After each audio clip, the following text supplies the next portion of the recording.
Okay, so let's talk about a few of these problems really quick. I'm going to try to do them over here on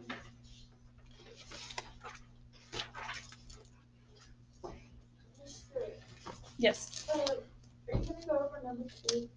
Yes, we're going to talk about number 2. Okay. So on number 1, okay, it gives you 2 polynomials, okay? And it asks you to find the combined area. What operation is it asking you to do to combine the area? Addition. So all you are doing is adding these 2 things together to figure out what it's going to be here. Adding what to? Adding these 2 problems that were in the equation, those 2. The 2x squared minus 13x plus 21 and the 6x squared plus 29x minus 5. Remember that you can only add x squares with x squares, x's with x's. That went too fast. Would you compare, would you combine the 2 x's to make 4? When you're combining, when you're just adding, it doesn't multiply anything anymore. The only time exponents change is if you're multiplying.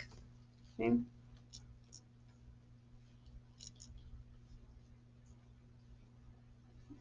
So in problem number 2, okay, is it talking about the perimeter or the area for this problem? The perimeter. Okay, so the very first thing you need to do always on problems that are asking you anything about shapes, circle, highlight, indicate something if it's asking you for perimeter or area. That's the biggest mistake that happens is you assume that it's talking about the other one, you start working it out and you're not paying attention. So highlight it, circle it, something. It's talking about the perimeter. Is the perimeter adding all the sides together or multiplying? Adding. Okay, the perimeter is like a fence. Okay, so you want to know what all the edges are. It gives you the perimeter already. Okay, that's what it says. Here's the perimeter, and it gives you 2 sides. Okay, it wants to know what the third side is. There's 2 ways to work this out. 2 smart ways to work it out. Okay, take this total perimeter here and subtract each of these from it. Okay, subtract 15x from your x, subtract 4x from your x, subtract -3, which would be adding, to your 12, subtract 3x squared from your 8x squared. Okay. The other way to do it is to add these 2 together because you already know them, and you know that one of these other sides has to add to those to give you this. So you can add those 2 together and then add option A, see if you get that answer. If it doesn't work, then add option B to them, see if it works. Add option C. When you have multiple choices, you have multiple ways you can work things out a lot of times. Okay, so that's how you can work out number 2. Okay, number 3. Is it asking you for the area or the perimeter?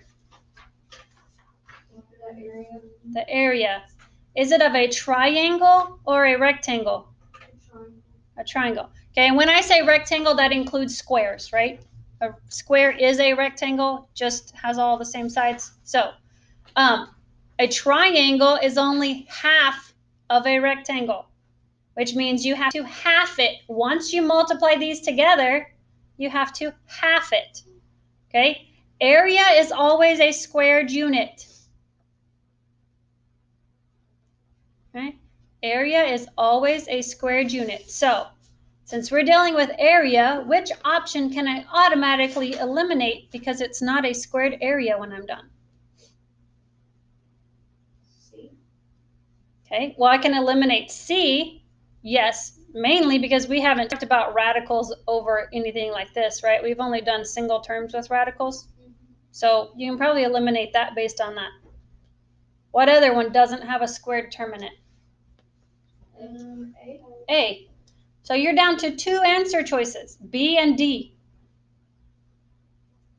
If I multiply 3x times 2x, what am I going to get? 6x. 6x squared. Yeah. I have to divide that by 2 still. So what is 6x squared divided by 2? 3x squared. Do I need to finish working that problem out? No. Okay. So test taking strategies there, guys, too. Knowing how to do it all is great as well.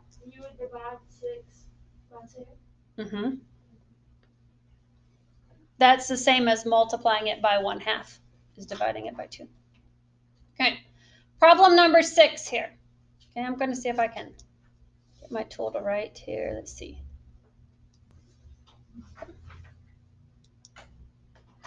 So we haven't talked about quotients of polynomials.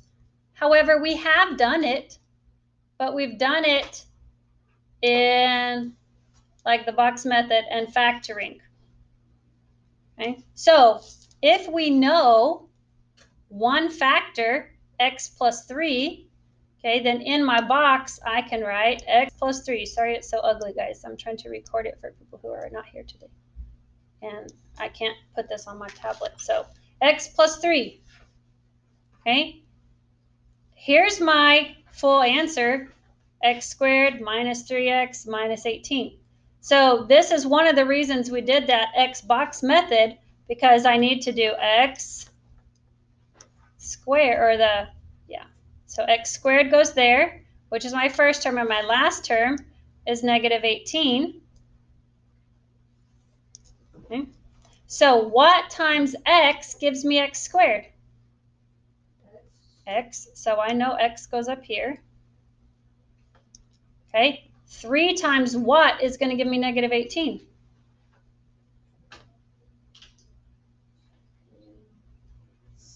6. A negative 6. Right? To get that negative. So there's my other term. I already have the x here. It's asking what's this other part of it. So what goes in that question mark spot? Negative 6. Negative 6. So C is your answer there on that one. Okay. So use that same strategy for number 7. Okay, make you a box. Whoops. Okay. Totally ugly because I'm trying to draw with a mouse. Okay, so I already know what one of my factors are. X minus 8. I can't figure out how to draw a stupid box. You can't draw a box? I keep drawing it. You have to draw, but you can draw better than me, so you're not doing too bad. Okay, what's going to go in my first box right here?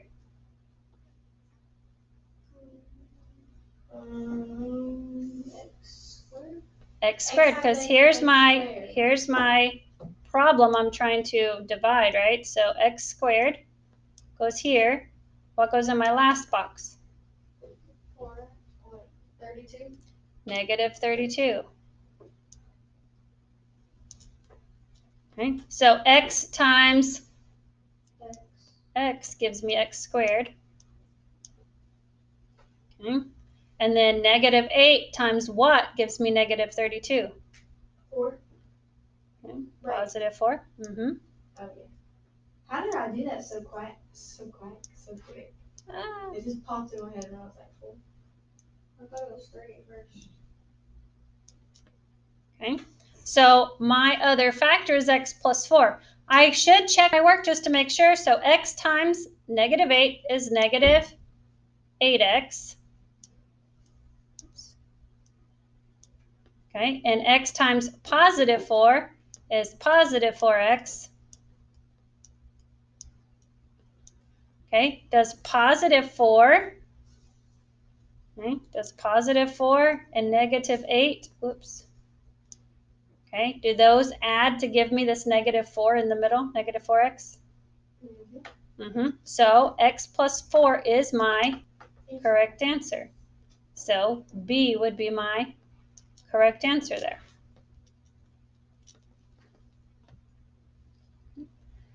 So one other one I wanted to talk about. Okay, down here, number 11.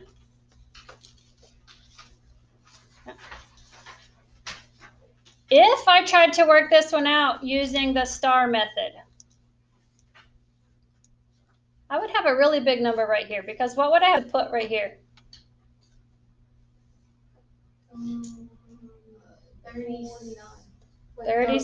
36 times 49, which would give me 1,700 and something. Okay, so I don't want to use the box method necessarily, because that's a or the asterisk method or whatever, because it's really big numbers to try to factor out, right? So this is a multiple choice problem, is it not? Yes. Yes. Okay. What do I already know if I have the exact same numbers? So if I've got negative 6x or I've got 6x and 6x, and I've got 7 and 7, right? But I have a positive. What does that mean is going to happen to that middle term? It's gonna it disappears. It disappears. So since I have a middle term and these have opposite signs, is that going to be my answer choice? Yes. No, because it didn't disappear. No. Okay, so that's not going to be it. Okay, what do I also know about having a negative in something? Shouldn't I have a negative up here somewhere? Oops. If that I have a negative in one of my factors, oh my goodness. Okay, oh, come on now, eraser. Okay, if I have a negative in one of my factors, then I should have a negative up here somewhere. There's no negative up here, which means I can automatically eliminate that as well. Okay, for this one, okay, I need to work it out. So anytime it says squared, that means it's the same thing plus the same thing, or times the same thing, sorry. So do your box. I'm getting better. Practice makes better. Okay. Stewart? Yes, ma'am? Hey, I'm sorry to interrupt. Malaya Guyana, I guess I'm maybe leaving. Can you send her? I can. Okay, let me thank finish you. working this last example and I'll send her down that way. Okay, so 6x and 6x and plus 7. Oops. Right. And plus 7. Again, excuse my ugly handwriting. Okay, so 6x times 6x does equal 36. Oops, x squared. Goodness gracious. I can't do that. It's 36x squared. Okay, and 6x times, that's really awful. That's a plus 7. Plus 7. Okay, so 6x plus 7 is 42x. Now I've got 6x plus 7 again, so that's also 42x. That cancel each other out. No, they're both positive. I was just kidding. So what happens to them? I thought you said And this equals 7 times 7, which is 49. So what happens when I combine the 42x plus the 42x? you get 42x squared. I get 82, not x squared, just 82x, right? Or 84x, sorry. So does that equal 42x? No. No, so this one is also not correct, which means it has to be that last one. So I didn't even have to do the work for all of them if you know some of the patterns and rules, right? So same numbers, opposite signs, there's not going to be a middle term. Okay, negative anywhere in it, a minus in any of the factors, that means I'm going to have a minus up here. If I don't, then I can't have a minus in a factor. Okay, so then work this one out. That didn't work either. So it's D, none of the above. So don't be afraid to work them out. Don't be afraid to use your answer choices to help you work out the problem. That's the perk of having multiple choice. Okay, and here's another tidbit. got an email saying that next year's STAR is going to be 25% where you actually have to graph it, because since it's going to computer and they can do that now, so you'll actually have to graph it. There will be 25% that is not multiple choice. So if you do not pass this year with as much multiple choice as there is, next year it will be a little bit more difficult because 25% of the test will be more open-ended questions. Okay, so work hard to pass it this year. I have faith in you guys. I think that's so Okay. stupid. People are getting stupid and not smarter. Yeah, I learned almost nothing that I can remember this year. Like this year, if I could tell you how fast this year went, it'd be like, it'd be done. Like, I know